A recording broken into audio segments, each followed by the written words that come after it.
বন্ধুরা, আমি মধুমিতা মধুস কিচেন থেকে আজকে তোমাদের একটা নিরামিষ পদ রান্না করে দেখাচ্ছি। এটা এঁচোড়ের একটা নিরামিষ পদ। ইন্ডাকশানটা বসিয়ে দিয়েছি কিন্তু জ্বালাইনি, এখনও জ্বালাইনি। প্রথমে আমি দেব তেল, আর দেব 1 চামচ ঘি তেলের সঙ্গে। তেল ঘিটা যা দিয়ে দিয়েছি, এবারে আমি ইন্ডাকশানটা চালু করে দিচ্ছি। তেল ঘিটা একটু গরম হোক। আর আমি এখানে এঁচোড় নুন হলুদ দিয়ে সেদ্ধ করে রেখেছি। এই এঁচোড়টাকে আমি এর মধ্যে দিয়ে একটু ভেজে দেব। ঘিটা একটু গলে যাক। এখন কিন্তু ফোড়নটা দেব না, ফোড়নটা পরে দেব। এবারে আমি আস্তে আস্তে এঁচোড়টা দিয়ে দেবো। এটা গরম আছে।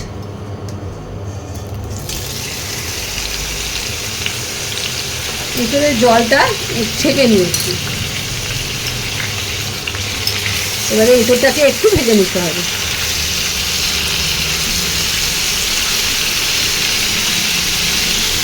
এঁচোড়টা ভাজা হচ্ছে, এই সময় মশলাটা রেডি করে নিতে হবে। 1 চামচ দিয়েছি আদা বাটা। এর মধ্যে দেব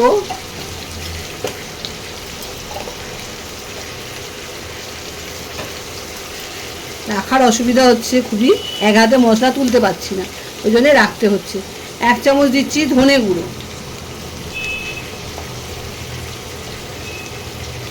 1/2 চামচ দিচ্ছি জিরে গুঁড়ো।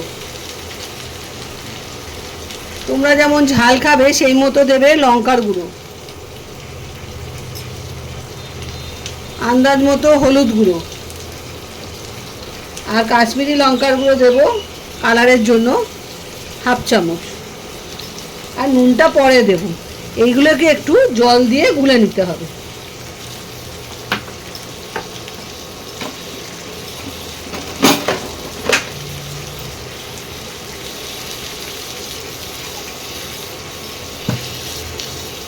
এইটাকে আমি জল দিয়ে ভালো করে একটু গুলে নিচ্ছি। গুলে এটাকে রেখে আর এঁচোড়টাকে ভাজবো।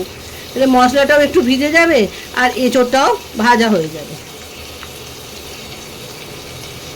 এই মশলাটা গুলে রেখে দিলাম। এইবারে এঁচোড়টাকে তুলে নিতে হবে। এঁচোড়টাও ভাজা হয়ে গেছে, এটা আর ভাজতে হবে না। এবার এঁচোড়টাকে আস্তে আস্তে আমি তুলে নেব। এঁচোড়গুলো তুলে নিয়েছি। এবারে ফোড়ন দেব গোটা জিরে, গোটা গরম মশলা আর 2টো তেজপাতা। এইটা দেব আমি ফোড়নে, ছিঁড়ে দিলাম।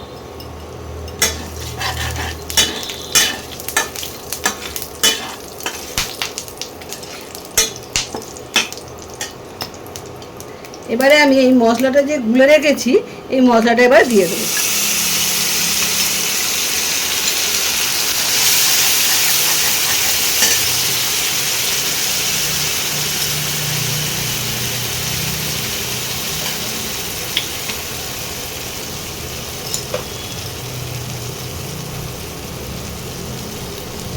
এর মধ্যে বাটি ধোয়া জলটাও দিয়ে দিচ্ছি।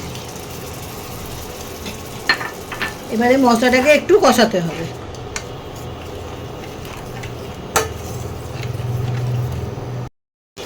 এবারে আন্দাজ মতো নুনটা দেব। তখন কিন্তু নুনটা দিইনি, এখন নুনটা দিয়ে দিলাম।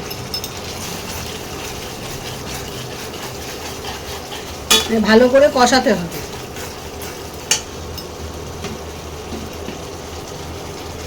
মশলাটা হাফ কষানো হয়েছে। এই সময় টেম্পারেচারটা কমিয়ে দিয়েছি, দিয়ে 50 টক দই এবার দিয়ে দিলাম। এটা কিন্তু এঁচোড়ের আন্দাজ বুঝে দিতে হবে, যতটা এঁচোড় থাকবে সেই মতো দেবে। আর দেবো নাড়িয়ে নিই, ভালো করে মিশিয়ে নিতে হবে। এই সময় টেম্পারেচারটা কমিয়ে দিতে হবে, নাহলে কিন্তু দইটা ফেটে যাবে।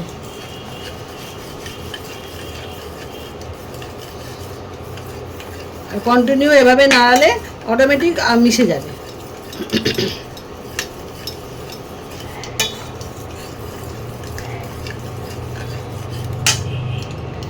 এবারে দেব 2 চামচ নারকোল আর চালমগজ বাটা। এটাও কিন্তু এঁচোড়ের আন্দাজ বুঝে দিতে হবে। আমি 2 চামচ জায়গায় 3 চামচ দিলাম। এঁচোড় যতটা আছে সেই বুঝে দিয়ে দিলাম। এর মধ্যে আছে নারকোল আছে আর চালমগজ আছে, এই দুটো দেয়া আছে। এবার এটা দিয়েও ভালো করে কষতে হবে।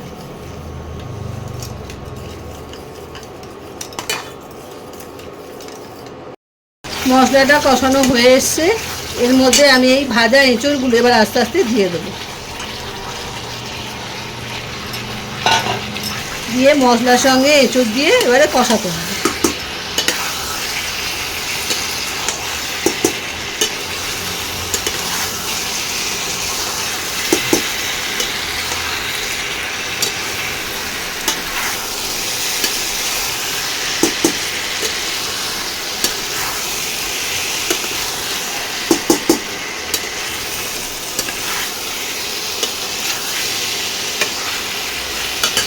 এবারে মিক্সি ধোয়া জলটা আস্তে আস্তে দিয়ে দেবো। এঁচোড়টা তো 80% সেদ্ধ আছে, আর 20% সেদ্ধ মানে কুক হতে বেশিক্ষণ সময় লাগবে না রান্না হতে, রান্না কমপ্লিট হতে। রান্নাটা বেশি সময়ও লাগে না, অথচ খেতে হয় খুব ভালো। একটু মশলাটা এঁচোড়ের মধ্যে ঢুকে যাবে, ব্যাস। একটু এই সময় টেম্পারেচারটা কমিয়ে দেবে, লোতে রেখে 10 মিনিট রাখলেই রান্না কমপ্লিট।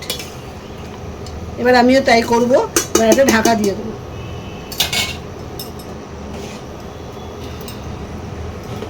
ঢাকা দিয়ে দিলাম আর টেম্পারেচারটা কমিয়ে দেবো,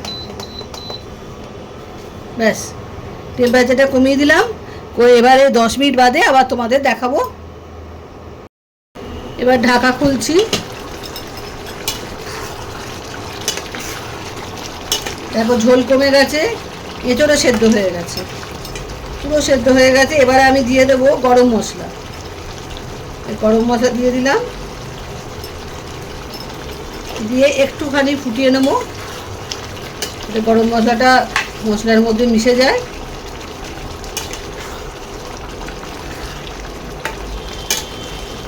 এখন 10 মিনিটের মধ্যে এঁচোড় কমপ্লিট। খেতে দুর্দান্ত হয়, রান্না করতে বেশি সময় লাগে না, একটু সেদ্ধ করে নিলে খুব তাড়াতাড়ি হয়ে যায়। এবার আমি নামিয়ে নেব, নামিয়ে নিয়ে তোমাদের দেখাবো। দেখো বন্ধুরা, বাটিতে ঢেলে ফেলেছি। কি সুন্দর দেখতে হয়েছে, ততদিক খেতে ভালো হয়। তোমরা একবার অন্তত পুরো ভিডিওটা দেখে নিয়ে রান্নাটা করে খেও, খুব সুন্দর খেতে হয়। এঁচোড়ের নিরামিষ পদ দুর্দান্ত খেতে হয়। আর তোমরা খেলে আমাকে খাবে আর আমাকে জানিও কেমন লাগে তোমাদের রান্না, আমার রান্না তোমাদের কেমন লাগে এটা আমাকে জানিও। পুরো ভিডিওটা দেখো আর বন্ধুদের মধ্যে শেয়ার করো। আজ তাহলে আসি, বাই বাই।